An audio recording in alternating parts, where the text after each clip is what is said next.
On the 28th of December, a meeting between Zelenskyy and the President of the United States of America took place.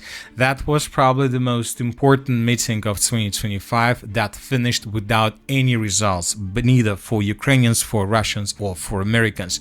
Once again, the parties promised each other to promise each other once again somewhere in the future, maybe in January. But anyway, the meeting was very interesting, and this meeting revealed lots of cards, lots of details. For example, this is one of the most, let's say, favorable moment from my side. Here we can see how Zelenskyy arrived in Florida, but as you can see, nobody met Zelenskyy. He was met just by his crew, and this is a signal. This was a signal that the meeting was going to be very tough for Zelenskyy.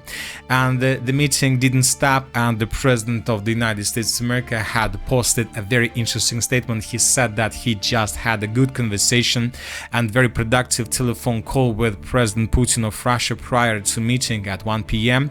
today with President Zelenskyy of Ukraine. So that was the second strike that the President of Ukraine, Zelenskyy, suffered before the meeting started. And furthermore, the President of State stated that right after the end of the meeting with Zelenskyy, he would call the President of Russia once again to describe everything we discussed with Zelenskyy.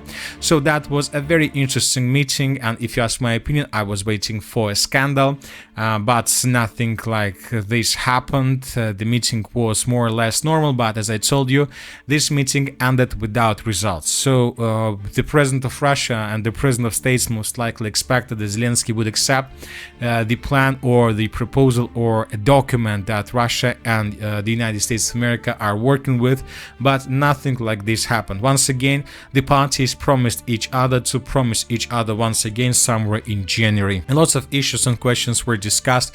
The parties were talking about the reconstruction of Ukraine. The President of State stated that Russia would take part in this reconstruction process with the cheap energy or something like this. They were talking about security guarantees, and many other different things were discussed. Another important detail is that the President of Ukraine asked Donald Trump to provide Ukraine 50 years of security guarantees. According to information we have, according to media, Trump proposed Ukraine 15 years of security guarantees, but Zelenskyy asked a bit more.